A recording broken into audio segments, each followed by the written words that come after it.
اس لیے عزیز و حسد کا علاج بزرگ نے بتایا۔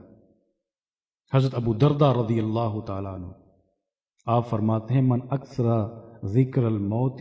قل حسدہ وقل فرحہ، جو موت کو کثرت سے یاد کرتا ہے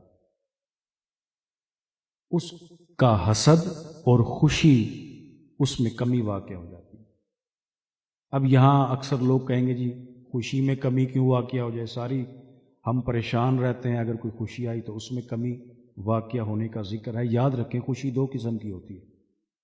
ایک خوشی ہوتی ہے نیک کام کر کے جو دل میں خوشی پیدا ہوتی ہے رب کی طرف سے، وہ خوشی، نماز پڑھی خوشی پیدا ہوئی، قرآن مجید کی تلاوت کی خوشی پیدا ہوئی، کسی کو راہ راست پر ڈال دیا خوشی دل میں پیدا ہوئی، امر بالمعروف و نہی عن المنکر، برائی سے روکا اچھائی کا حکم کیا، دل میں خوشی پیدا ہوئی، ماں باپ کی خدمت کی،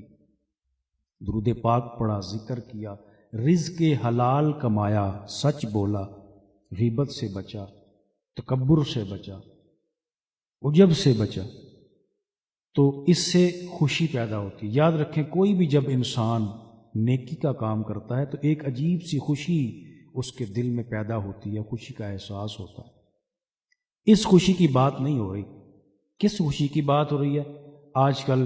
یہ جو خوشیاں مناتے ہیں، Valentine Day, Basant, April fool, اور یہ ہیپی نیو ایئر، ننگ دھرنگ ناچ، شراب و کباب کی، رقص و سرور کی محفلیں، آئے دن ہر وقت سیل سپاٹا، فضولیات میں وقت ضائع کرنا، اس خوشی کے متعلق ارشاد فرمایا جا رہا ہے یہ خوشی جسے آپ خوشی سمجھتے ہیں یہ خوشی نہیں ہے بلکہ تباہی کے کام ہے۔ فرمایا جا رہا ہے ان کاموں کی طرف جو رغبت ہے وہ موت کو یاد کرنے سے کم ہو جاتی ہے اور حسد میں بھی کمی واقع ہو جاتی ہے۔ بلکہ ہمارے مشائخ نے تو یہاں تک فرمایا جب بندہ کثرت سے ذکر کرتا ہے تو اس کے ذکر کرنے سے اس کے دل میں خدا کا خوف پیدا ہوتا ہے اور آخرت کی یاد اس کے دل میں آتی ہے، ذہن میں یہ سوال پیدا ہوتا ہے کہ ہم دنیا میں کیوں آئے، اور اس سوال کے جواب میں اسے یہ بتایا جاتا ہے وَمَا خَلَقْتُ الْجِنَّ وَالْإِنسَ إِلَّا لِيَعْبُدُونَ، اللہ رسول کی فرما برداری کے لیے آئے ہو، دین کے جھنڈے کو سر بلند کرنے کے لیے آئے ہو، اسلام کی ترویج و اشاعت کے لیے آئے ہو، تم اپنے خصوصی وقت کو، اپنی زندگی کے لمحات کو ضائع کرنے کے لیے نہیں آئے، اپنی جوانی کو مستانی سمجھ کر لٹانے کے لیے نہیں آئے، بلکہ تم رب کی فرما برداری کرنے کے لیے آئے ہو، اور اس لیے تمہیں جوانی کے خوبصورت لمحات عطا کیے گئے۔ جب انسان کثرت سے ذکر کرتا ہے تو پھر اس کے دل میں یہ خیالات آتے، چونکہ دل انسان کا ایک ایسا گوشت کا لوتھڑا ہے، جب انسان ذکر کرتا ہے تو اس کے اوپر سے گناہوں کی کثافت دور ہوتی چلی جاتی ہے اور پھر اس کی سوچ میں تبدیلی آتی جاتی ہے، اور جو ذکر سے اعراض کرتا ہے تو رب فرماتا ہے ہم اس پر ایک شیطان مسلط کر دیتے ہیں، اور پھر وہ شیطان کا کام یہی ہے کہ انسان کو برے راستے کی طرف لے کر جانا۔ حضرت بہاؤالدین نقشبند بخاری، آخری بات کر کے آپ سے اجازت چاہوں گا، بہت جلد آپ کے شیخ نے آپ کو خلافت عطا فرمائی، دوسرے لوگوں نے گلہ کیا حضرت یہ تو چند دن پہلے آئے ہیں اور آپ نے آتے ساتھ ہی ان کو سب کچھ نواز دیا۔ فرمایا کہ وہ دیا ساتھ لے کر آئے تھے جس میں تیل بھی تھا اور بتی بھی تھی، ہم نے صرف بتی کو درست کیا ہے اور تمہاری تو لکڑیاں بھی ابھی گیلی ہیں۔ اللہ والے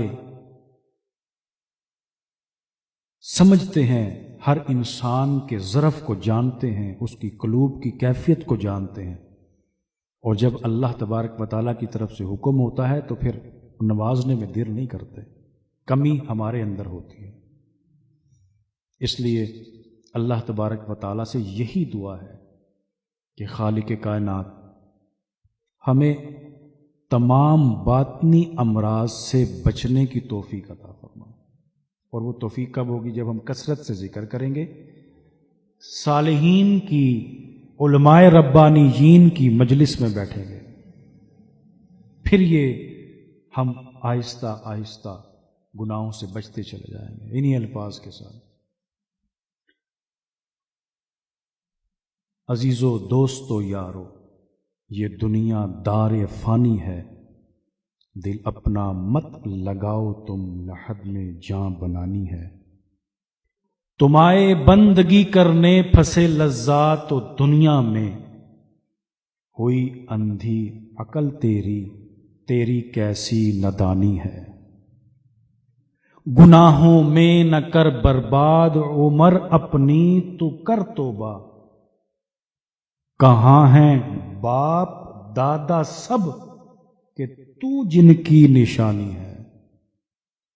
نہ کر بل اپنی دولت پر، نہ طاقت پر، نہ حشمت پر، کہ اس دنیا کی ہر ایک چیز تجھے چھوڑ جانی ہے۔ تو نیکی کر، نمازیں پڑھ، خدا کو یاد کر ہر دم، نبی کے در کا خادم بن، مراد اچھی جو پانی ہے۔ تو روزی کھا حلال اپنی، سراپا نور تقوی بن، کہ تقوی میں ترقی ہے، یہ نعمت جادوانی ہے۔ پکڑ لے پیر کامل کو، کہ بیعت بھی ضروری ہے، بجز مرشد کے دنیا کی محبت کس مٹانی ہے۔ خدا یاد آئے جس کو دیکھ کر وہ پیر کامل ہے، دل اس کا مثل آئینہ ہو، یہ اس کی نشانی ہے۔ قریشی دست بستہ عرض کرتا ہے، سنو بھائی، اگر تو طالب مولا اور اصلاح کا جویا، تو جلدی کر پکڑ مرشد، نصیحت یہ ایمانی ہے۔ وما علینا الا البلاغ المبین۔